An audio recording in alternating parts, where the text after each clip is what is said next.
Welcome everyone. This is Drupal and USWDS version 2 for prototyping and site building. Just want to make sure everybody's in the right place. Give you a chance to get up if you're not. Are we good? All right, excellent. What we'll be talking about today is we're going to go over introductions of the team, look at prototyping out of the box with version 2. We'll also talk about customizing using version 2 for the prototypes. Then we'll look at a little bit of an integration between version 2 and Drupal, and then we'll open it up for Q&A. Now you get to meet the people to blame. However, there is one disclaimer, or multiple disclaimers. There are going to be cats in this. If you don't like cats, sorry, but you know, it's a presentation at a conference where Drupal loves cats. So we are also not the experts. We've been kind of thrown into the front lines as people who are doing the work. So we have a quasi-expert here on the design system. Well, I guess you actually are the expert on the design system.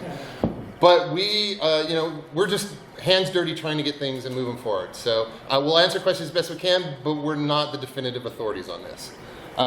There will be some code shown, so if you want to take a nap during that part, no problem, no worries, I don't mind. Brian might have a problem with that, but I won't. The law of 2 feet, I don't know if people are familiar with that, but basically if this is serving you, great, stay. If it's not, if it doesn't quite fit your expectation, this is a lot of stuff here. Go find something that works better for you. You're not going to hurt our feelings. Please feel free to take a step and find something better for you. Also, this is kind of, a lot of this information is taken from the USWDS website. Use it, it's great. There's a lot of great information there. Please take a look at it. And then, your mileage may vary. You never know, everybody's site is a special snowflake. As much as we want to use the design systems and themes to help standardize stuff, each requirement is different, and so things may change a little bit, and the issues you're facing or the issues that you will face are not necessarily the same as the ones that we did. So we'll do our best to help you, but we may not have exact answers for you. Audience, I'd like to get a little bit of a feeling for the group. We kind of did this last one, so if you were here for the last one, apologize for the repeat, but it's good for us to kind of understand what the group dynamics are. Looking to see who's got experience with USWDS version 1. Who's used version 1? Okay, excellent. Version 2. All right. Hey, you use version 2. All right, great. Let's look at maybe kind of job description. Who are content creators? People actually working in content, maybe site builders? Yeah? Okay. Developers. All right, lots of developers. Your peeps are here, man. We're good. Managers, people looking at the 10,000 foot level for decisions. Okay, good. Excellent. So, this is Brian. Hello, I'm Brian. I've been working at Civic Actions for about 6 months or so, but been using Drupal for quite a bit longer, and just did my first project in USWDS version 2 for the Department of Justice. My name's dboeger. Brian and I actually joined at almost the identical same time with Civic Actions. We were both brought on for the same project. I am a front-end developer, content creator, have a writing background, design, pretty much a Swiss Army knife, jack of trades, however you want to say it. I do a lot of different things. But this is why you're here. And to introduce, maybe not everybody knows what the USWDS is. It's a design system for the federal government to make it easier to build accessible, mobile-friendly government websites for the American public. And basically, it's a jumpstart for your efforts, and it's really pretty powerful. It's been really good for us. Some design and philosophy principles of the USWDS. They're putting users first. They're really making sure to really make it easy for users to step into this process, making it easy to do the right thing. So not only is it easy to step into, but it's also helping you do the right thing. A lot of times, you step into a new project, you don't necessarily know. There's great documentation. They're doing everything they can to help give you a jump start in the right direction and using best practices.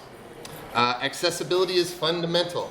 The nice thing about this system is it helps give you a push in the direction of doing better accessibility, looking at colors, looking at fonts that are more consumable. It does a lot of things to help push you in the right direction.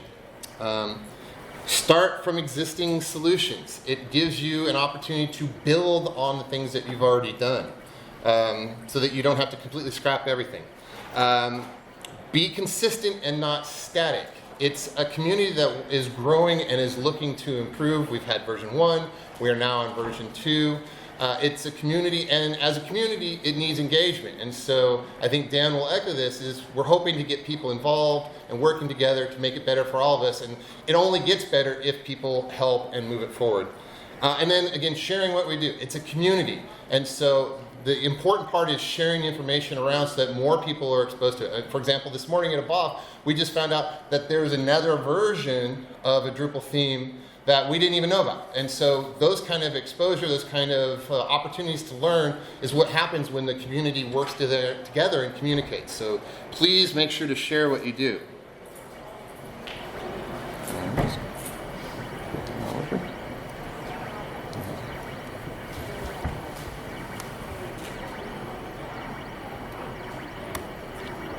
All right. What the USWDS does, it provides a CSS-based system for building a consistent look and feel in US government websites. It also comes with a small collection of pre-styled, pre-scripted components that help, again, it's a jumpstart, right? It helps you get going. But it doesn't do everything for you. What it doesn't do is, even though it is a jump-off point for accessibility, it doesn't do all of your accessibility for you. It can't, I mean, that's an impossible lift. Any design system can't do that. It can help you, it can give you guidelines, it can give you best practices, but it's not going to do it for you. Once you use it, then anything that you do on top of that is on you, so you need to be aware of that. This isn't going to be a silver bullet to solve everything, right? This is an opportunity for you to learn best practices and move forward with that. And again, to that point, once you've built your stuff, it doesn't scan, it doesn't do anything like that. This is literally a system to help you move forward. It's not a constant maintenance project, it doesn't do those kind of things. All right, prototyping out of the box.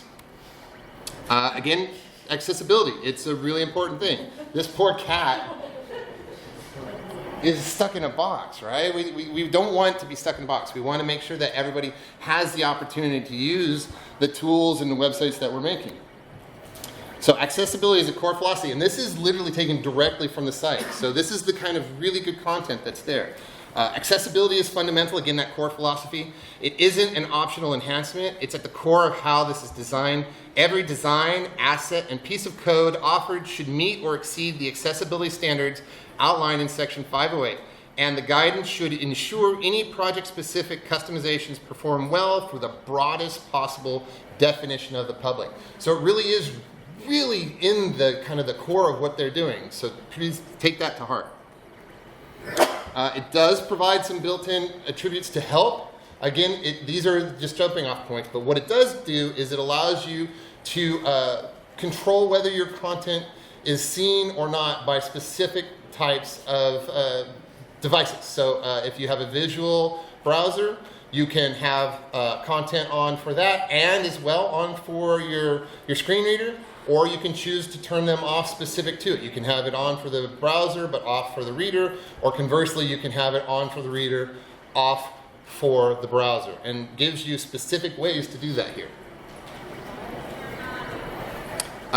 There's also great resources available out there for you. There are, at the w3.org, resources for developers, resources for designers, and they are very specifically tailored to those audiences, so it's really useful. Content writers, managers. Also, section508.gov is a great website. It has a little bit different take in that it's like either it's helping you create content or it's helping you test content. And so that's kind of nice. That help test content is a piece that's pretty useful. Prototyping. It's pretty nice to have an electric cat. I mean, I think they're warm enough already, but I think that one might get really warm on winter nights. again, getting to those core philosophies. Make it easy to do the right thing. Prototyping is that core component. The USWDS web design system should be the easiest way for teams around the federal government to build with contemporary, and this is the key, best practices to comply with federal policy. A lot of times it's really hard to build these very complex sites, and if you have this system that helps you do that, standing on the shoulders of giants, it's what the Drupal community does. And so helping build these websites, making it easier for you, is what's really great about this. They expect to cultivate curiosity, research, and open communication as necessary to understand what is best and easiest for those who use the system and those who use what we build with it. And I think we heard that in an earlier session. You know, it's a process, and so we need, in order to make it the best that we can, we need the feedback. We need people engaging and using it, but also talking about it. If you have problems, you know, raise them. But don't expect that everyone's going to have an answer. Be willing to put a little work into it. So why would you want to prototype with this? It helps you create accurate estimations of development work. A lot of times when you're sitting there trying to scope what this project looks like, you really don't know, and especially when you're integrating a new design system, you know, new technologies, it can be kind of difficult.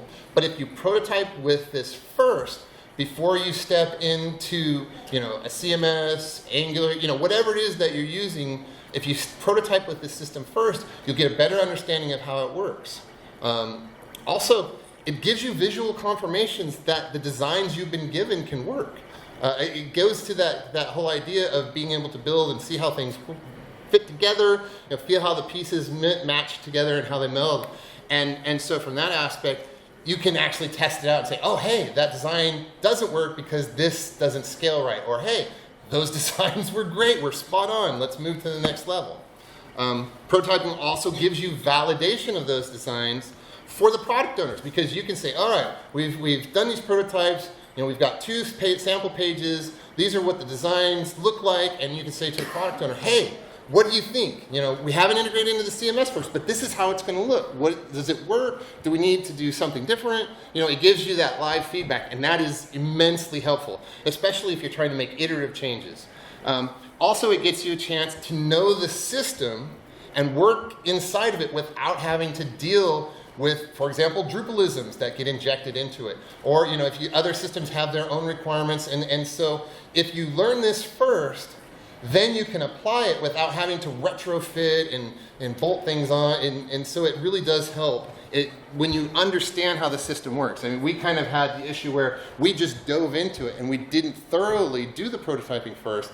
And we were like, how does this work? Why is this doing this? What really helps is taking that time to do a quick prototype and understand the pieces of it. And that's what we're going to show you a little bit today. Great resources, again, on this site. They have a wiki.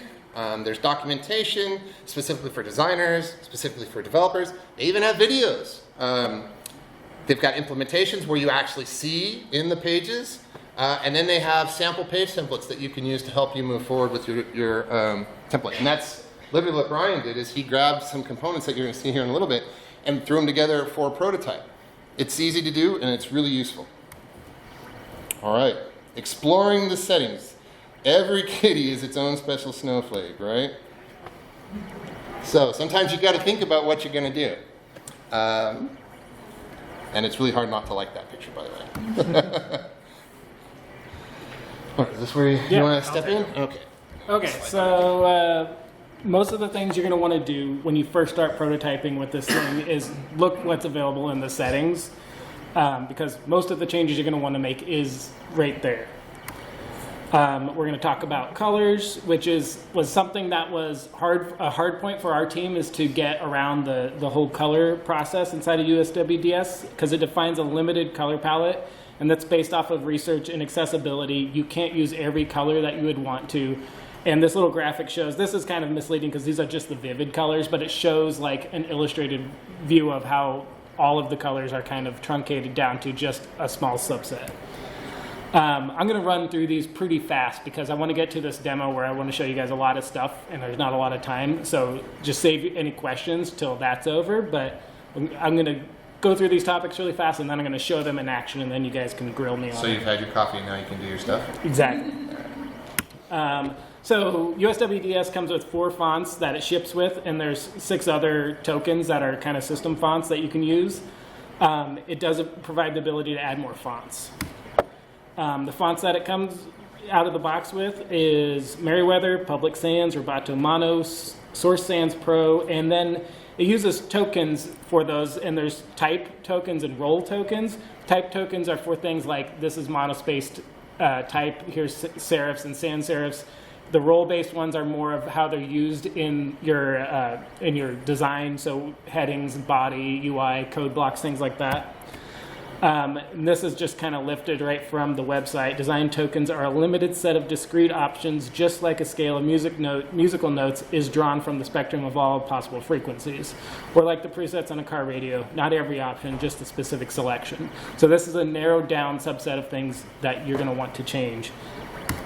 And so for this demonstration, I have a repo that you guys can grab and play with. It's not going to be a good jumping off point for your own prototypes, but it is a good jumping off point for how to build them. Another thing that I'm using, which is great, is the USWDS team has built a Gulp workflow that you can just grab, and then it just kind of works out of the box without having to set up your own directory paths and stuff. So if you're new to the system, I would really suggest grabbing that and just using that before integrating it into your own package file and stuff like that. I've provided some color resources that we'll go over too. Talking back to the color being a hard point for the project we're on, I built a color picking tool that I'll show you that you guys can also use. And we'll talk about that a little bit more later. There's also really good documentation for designers out there, some sketch files that you can download and to get started on designing out some further components. And then there's the design tokens is a really handy document as well. So I'm going to skip out of this and show you guys a demo here.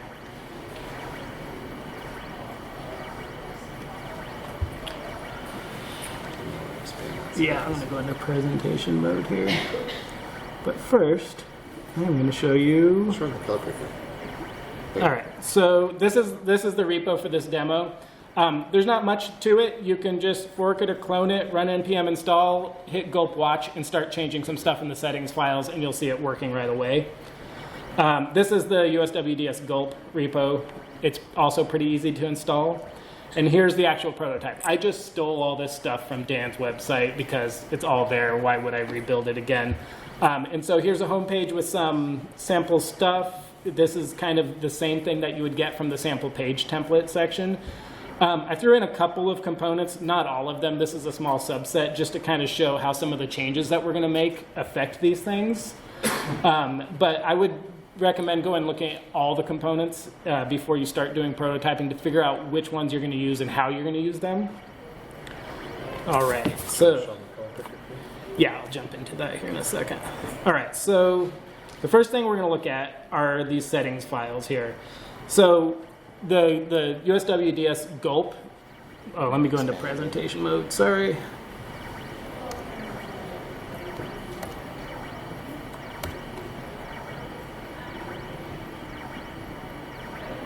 So the USWDS Gulp workflow will, when you run a Gulp in it, it'll spit out a bunch of SAS partials for all your settings. If you don't use that, you can go into the library and find them in the SAS folder and copy them into your project. But they all need to be compiled ahead of USWDS itself. So that looks like this. So it brings it, this is just the file generated from Gulp too. So it brings in all of our settings right here, starting with generals, typography, spacing, color utilities. You can modularly bring in other USWDS components or import it all, like it says here. That's all I'm doing right here. I literally didn't really change much of anything.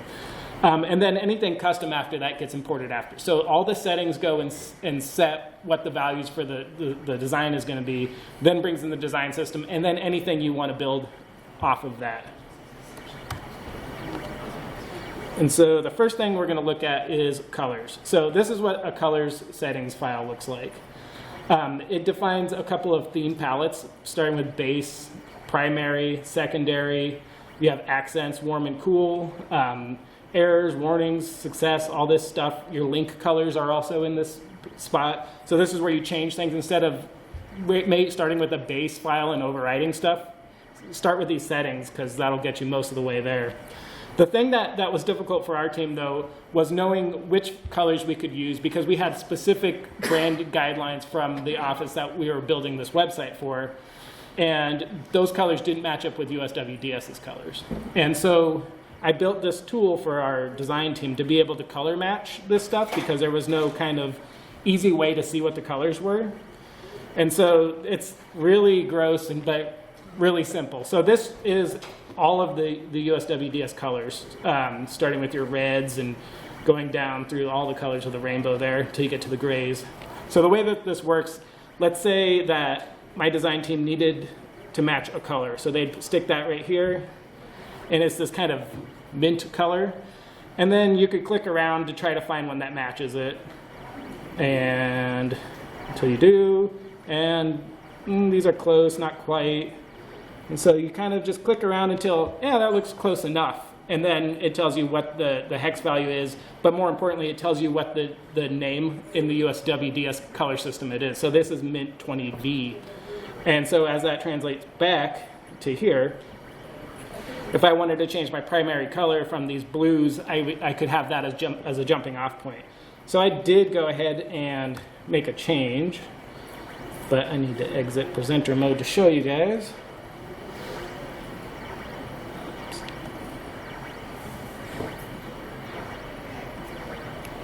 All right, so I have a branch that has some changes on it. Oh no. Bear with me. Live demo gods, please be good to us.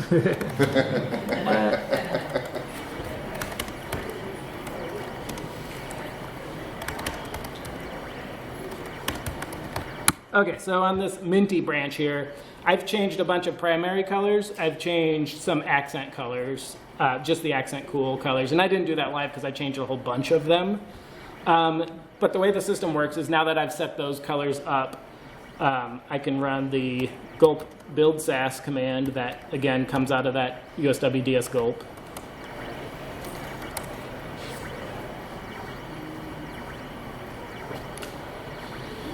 And bear with my slow computer here. Just giving everybody a chance to mentally process everything they're seeing, right? Yeah, It's a natural break. to write down all your gripes and questions for me later. Take mental note. Okay, I need to make sure to ask this question at the end. And by the way, please ask questions at the end. Yes. Okay, so that compiled. I'm going to go back to my demo here. I'm going to open that in a new window here and refresh it. And there we go. I picked terrible colors, but it worked. It changed a bunch of stuff here. It didn't change everything. Like some of these things are images, but it changed everything that is keyed off of that primary and accent family that I changed. You can see in my components here that my accordions didn't change because I didn't change anything that's controlling them. That's from the base color palette. But my buttons certainly did. You can see that. So that's a quick and dirty example of what the color settings does. And so I'm going to run through to another section here, jump into some font stuff. We're not going to have time to talk about all of these settings. I'm just barely scratching the surface of some of this stuff, but I'm hoping that this will be a jumping off point for you guys to download this thing and play with it in this way because there's so much stuff you can do in the settings. So all the font things are done here. And let's be honest, you should be doing it in the settings. Yeah. You don't want to override unless you absolutely have to. We started our project and I brought in USWDS and then I started overriding stuff. And then I found the settings files later, and so I had to go back and refactor a bunch of things. So all of the fonts and actually all the typography settings are inside this typography settings. There's a ton of stuff in this settings file. This might be one of the bigger ones. I'm not sure if it's the biggest one, but one interesting thing here is the first value here is respect user font size, and that's set to true. That allows the font or the website to be scalable to people. So it's a good idea to keep that true. If you have some specific need where you're not using that, you can set that to false, and you can set a root font size here. I don't think the root font size does anything at all unless you have that set to false, though. We're getting nods, so excellent. Cool. I haven't tested that, but I'm pretty sure it says that right there anyway. So there's a bunch of stuff, and I don't really have a ton of time to show you, but there are tokens here for all the fonts that are loaded in the system. And so how you use these is you call them by the tokens, not from a font stack or anything else like that. You can create your own custom tokens. You can bring in your own custom fonts, and there's examples of that here. There weren't examples of that when I had to do it, so I had a fun time figuring that out. So it is moving. It's growing as you move forward. They're continually adding to it. So I started using it in one of the betas, and I got really frustrated, and I didn't like it. But now I like it, so there you go. So I'm going to show you a quick font change. Just like the color thing, we're going to run through how easy that is. So let's say for the sans serif, I wanted to use public sans because I don't like the other one. All I have to do is copy that token there and replace this one with that. And let's say I don't like Merriweather either. I really like Georgia as a font, so I'm going to pop those out. I'm going to save that. I am going to exit out of here because I lost my terminal window. Oops.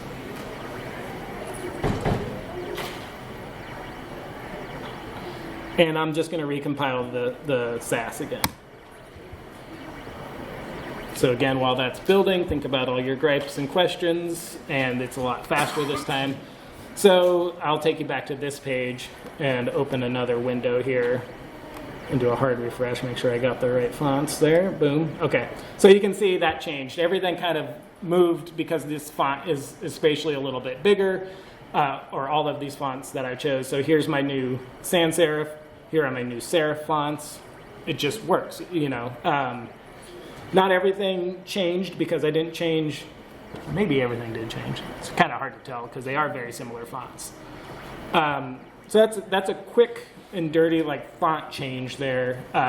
The last thing I want to show you, because I want to leave a lot of time for questions. Can we show them one thing about Sure. how the image structure is cool? Because not all the time, I know people who are building stuff, when you change a font size and then you have, oh, you okay? Yeah, sorry. No worries. We want to make sure you're okay. So when you change font size, it often can break your layouts, right?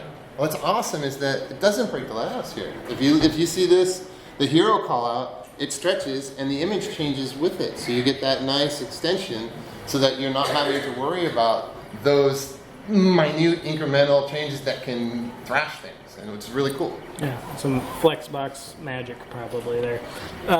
Okay, so the next thing I want to show you is so just how you can use design tokens in your own custom CSS. So I built this other page here, and cards aren't a component currently in the design system. Maybe that's one coming up, but it is something that people use on sites all the time now. So I built a couple of little cards here. And as you can see, this card has the gray background that we've seen on other things. It also has this gross green border that I added, and it has this border radius. And I didn't set those things. I used the settings to make that work, and I'll show you that right now. Get back into presenter mode. Okay, so here are my cards. And the background color, I'm using base lightest. So I'm just using this color function that USWDS provides, and I'm just calling out that theme name base lightest, which is gray 5 if you go look at it. Maybe it's gray 4. It's gray 4 or 5, gray something. I could also just do color gray 5 right there, and it would have the same result.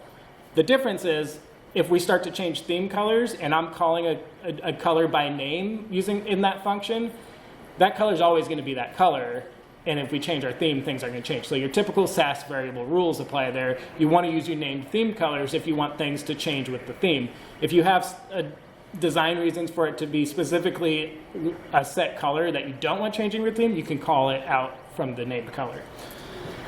Same thing with the border here. I'm calling color primary, and that's bringing in that green that I added. And then for the radius, there's a bunch of utility mix-ins. This is just one of them, and we don't really have a lot of time to get into all of them, but this is how this works. Use this mix-in to call in U radius. It's namespace with U for utility. And there are defined radiuses already inside of your settings. You have a small, medium, and large, and I'm just calling the medium. So as you change those things, it'll change. So if you need to change your radiuses across the board, as long as you're using this mix-in, they're just all going to change automatically. And that kind of speaks back to the being consistent sort of thing. And so it's pretty handy. There's a lot of really handy stuff, but that's pretty much all that I have to show you guys on that. And that leaves us with just about enough time for questions. Yeah, right on time. So let's open up questions. All right, question. What do you got? Wait, we didn't get into the Drupal part. Oh, dang, you're right. Never mind, hold See, your questions. You jumped us in the wrong direction. Sorry. Sorry. So hold on, Kai. Hold on to that question. Hold it. And anybody else, if you got questions, keep them in there because we do want to show. This is a Drupal conference, right? So we do want to show that there is some Drupal involved. Yep. So I'm gonna get rid of that. That's funny. All right. Okay. V2 in Drupal, beware the, how do you pronounce that? Kite overlords. Okay. Beware the Kite overlords. Okay, so we're going to talk about sub-theming. We're going to talk about it with the USWDS theme that we help co-maintain at Civic Actions. And that is the USWDS Drupal theme here, found at drupal.org/project/USWDS. And this is a base theme. It focuses on refining Drupal's markup, so it'll work with the USWDS library. Some CSS is added to deal with unavoidable Drupalisms, but only as a last resort. And what that means is like some of the functional Drupal stuff, USWDS doesn't know how to manage that, so there's a little bit of CSS in here. So sub-theming. As with most Drupal themes, it's recommended that your active theme be a sub-theme to make updates easier. And so there's a README file you can copy out an example, and we just added some updates to those READMEs. And you have two options when you're doing this. The first option, which I don't recommend and kind of goes against all the stuff we were just talking about, is using the precompiled USWDS library. So you're including this as you would any other library in Drupal, and then it's static, it's baked in, and you have to go and override everything in your own style sheet. That's not the best way to do it, but if you want to do it that way, that's an option. I don't recommend it, but if you have tight timelines or just don't want to deal with it, do that. Option 2 is to use npm and include USWDS with the Sass source files and then compile your own custom Sass. And this would be using a workflow kind of like what I was showing in the demo, where you would have those settings files, you would import USWDS, and then you would have all your theme Sass after that. Some tips and tricks. Configure CK editor with USWDS styles. That'll give your content editors options to be able to create constructs in their WYSIWYG if they need to do that. There's a USWDS paragraphs module out there that has pre-built USWDS components because not all of the components are covered by this theme. There's no place to bring in, accordions or something like that. So use these paragraphs that have those constructs. And then, again, I'm going to reiterate, let the USWDS settings do most of the work for you. Don't try to reinvent the wheel. Don't try to, import all these things to override everything. Just let go with the flow. And some pitfalls. The theme is still in release candidate. It needs some work. Your patches are welcome. Your issues in the issue queue are welcome as well. And now we can do questions. Go. Wow, it's mind-blowing what you showed me here. So, if I get this right, there's such things as tokens, and there's such things as components. Edit tokens, and you can edit components. Everything's beautiful, right? Yeah. Okay. Okay, that's one thing. The other thing is I was doing what you said was the motion, was the override, but what you're saying is that's not necessary, right? So the things I was writing before, like that font phase. Yeah. Like Helvetica, you don't have to do that anymore, is what you're saying, right? Exactly, yeah. You can handle all of that stuff in the settings file. And if Helvetica is the font you want to use, you can create a custom font stack that moves Helvetica up, you know, instead of whatever font. Yeah, this is new to V2.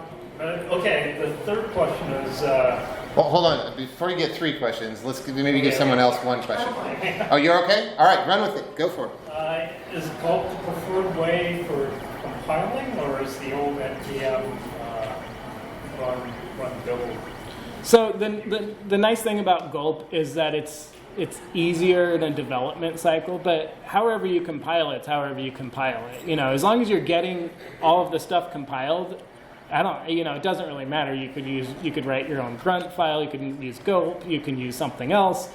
As long as that stuff's getting into because at the end of the day, if you're using a Drupal theme, you want your compiled CSS to be a mix of settings, USWDS, then your custom stuff, and that's what your theme is referencing. So however you need to do that, that's up to you. Thank you. All right, up the top, yeah. No, sorry, you, yeah, in the middle. So I was looking at this about 3-4 months ago and comparing it with UI patterns, pattern wrap, Multiply, and a couple of others. I came to understand that USWDS does use a pattern lab competitor. I forget the name of it. Fractal. What's it? Fractal? Fractal. But you didn't use that to make your changes on the settings. Why not? So I didn't show any of the kind of the component-based stuff. I don't know how Fractal works also is part of the reason. I just knew about it because I was reading about it in the docs. But the system is detached from all of that stuff. Like Dan was talking about using web components as a possibility. Any of these things that you want to make as a library is up to you. You can use Pattern Lab. We use Pattern Lab on the DOJ project that we are working on with USWDS. And so if you want to go that component route or that atomic design route, that's up to you. You can use this. All that this library does is it has the JavaScript component to it. It has and it's compiling Sass. That's it. All the markup I just pulled off of that website. So I'm not even using like components or anything. That's up to you. So if you're using like the Drupal theme, there'd be no place to use Fractal because it's not integrated into that theme. You'd have to do that custom by yourself. Do you know if the one you heard about is using Fractal? No idea. We just heard that it exists. That's all we know. Sorry. I was actually a little surprised that you mentioned responsive.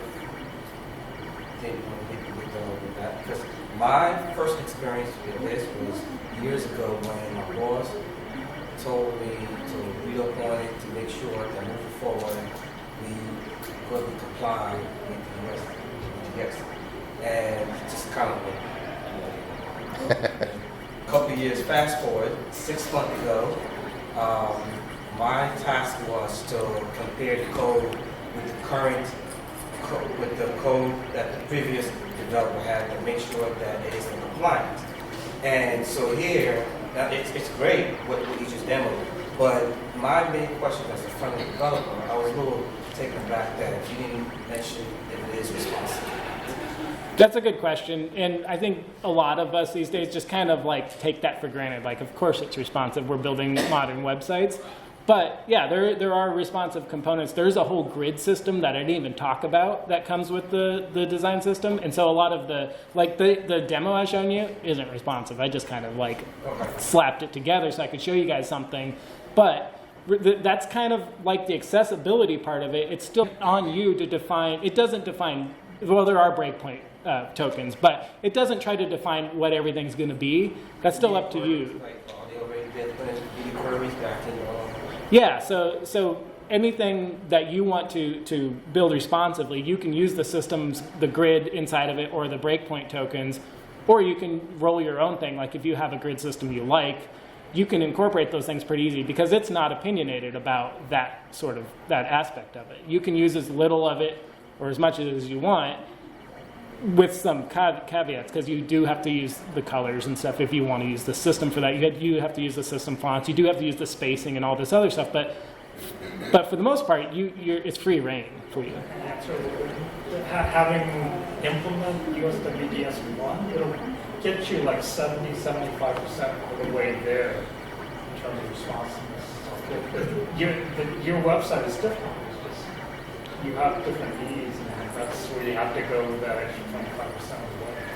Yeah, that's a good point. Any other questions? Up front. So I'm curious about like one step before this, when you guys want to like wireframe or just like show the client something before you start building. How are you doing that, and how are you working with the web design system, kind of even before you get to this point to just do the design part?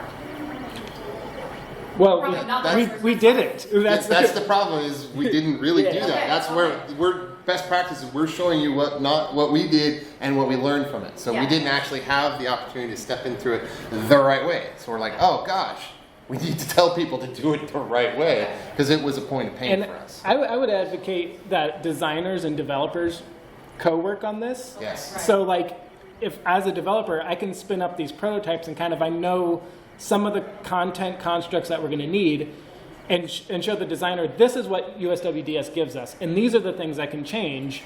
So then you work on those settings files together, and you get your prototype into a place where the designer says, okay, I'm going to need to add stuff from this point, that where the design system ends, they can continue. And then I would advocate for using your prototype as the thing that you're using, but that's all kind of organizational stuff. Some people need to use wireframes. I'm not telling you how to like change your workflow, but if you do run wireframes or do some designs, there are the design files that you can download from USWDS that has the sketch files and stuff in them. Any other questions? All the way to the top. All right, great. You mentioned that in the last discussion, you kind of referenced to one of your Essential Ideas Act, and how that puts the policies and standards for federal websites. And that act kind of dances around whether or not the design system is required in federal websites. It requires responsiveness, it requires accessibility, and it requires that quote, the website meet the standards of GSA's TTS office. Do those standards exist as, you know, I know there's some discussion on the content managers list for trying to define precisely what that means. I'm coming at it from the standpoint of explaining to my customers, my agency customers, look, we're going to be using the design system. It's going to let us do what we need to do. It's going to look great, but there are some structure to it. There are some rules involved, and being able to back that up. But yeah, it's a requirement now that federal websites do this. Would in some ways be. To be honest, we just discovered about that requirement this morning. Amy, right? Amy was in the office this morning, and she's like, "Hey, do you guys know about this?" I'm like, "That's awesome, great. We don't know." So, can you address that, maybe?